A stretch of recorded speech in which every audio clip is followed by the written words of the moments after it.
Hi YouTube, this is KP with KP Details. Today we're working on a 2016 Kia Soul. It had not been washed in quite some time, had just a buildup of dirt on it. Had some clear coat failure on the top of the side mirrors here and in quite a few other places too. On this rubber portion by the windows, that was just covered with a layer of mildew. Quite decently easy to get off. Just use some tar and rubber cleaner in addition to like a Scotch-Brite or a magic eraser is great for getting those off.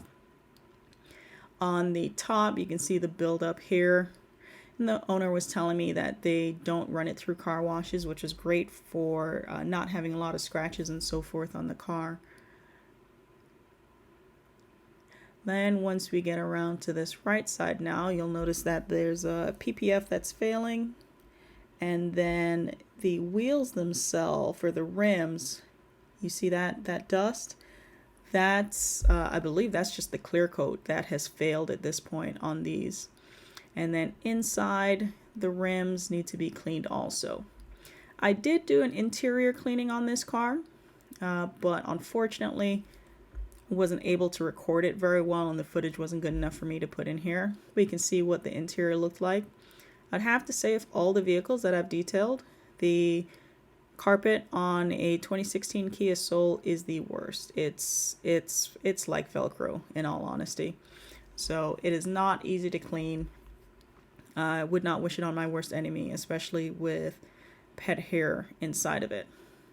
In the back we had some spillage. I got that all cleaned up, and then right here for the trunk jam, there was just quite a lot of dirt in there.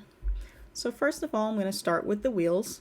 I don't know why, but wheels are just one of my favorite things to do, especially on these smaller wheels. They clean up pretty darn well, and they don't take too much effort. I am starting here with this is the P&S Brake Buster is what I was using at the time for the rims themselves. And then on the exterior, I used Adam's Tire and Rubber Cleaner. That's my favorite angled synthetic wool brush. And honestly, that's just what it's called on Amazon too, is angled synthetic wheel brush. I'll make sure to put a link in the description, so please go there if you'd like to order it. I'm not an Amazon affiliate, so there's nothing associated with it for me. And then this is the Chemical Guys, I think it's called their Blue Stiffy brush, and that's my preferred one that I'm using for the actual tire itself with the Adam's Tire and Rubber Cleaner. This little small brush is the Soy's two-piece car wheel wheel rim brush kit. I have a tendency not to use the bigger brush. It's just a straight brush, and I definitely prefer my angled synthetic wool brush for getting into them. Made sure that I'm getting under the wheel wells also, because that always needs to be cleaned.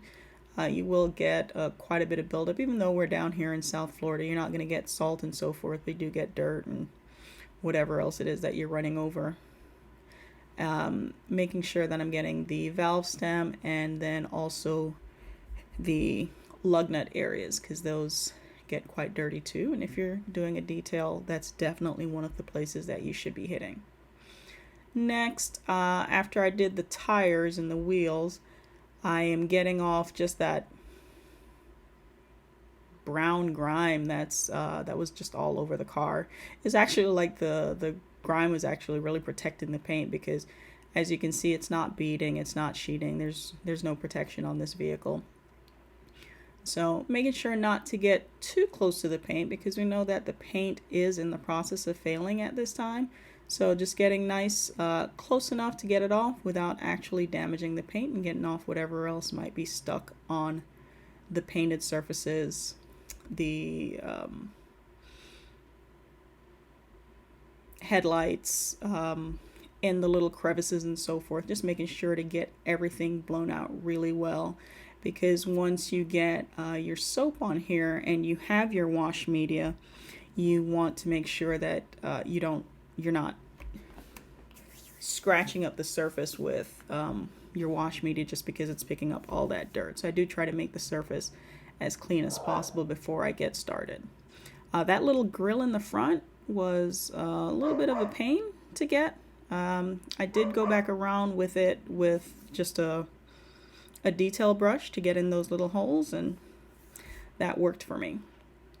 Next, the contact wash. Like I said before, I use multiple sponges or multiple microfibers. I'll start at the top since it's the cleanest area of the vehicle. So you'll just see me working my way down so that I'm not bringing up all the road grime and so forth that's on the bottom panel, the bottom part of the panels up to the top part. And always when you're washing, make sure that you get the gas cap also, because in there it just gets really, really grimy. And so I was done with that sponge. So now once we go into the rinse phase, I will not reuse that sponge anywhere else on the vehicle.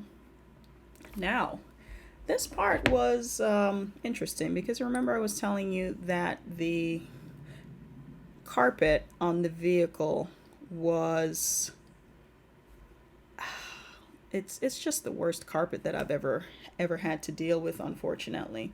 So I decided to go ahead. I had a couple of different things available. I don't have the lily brush.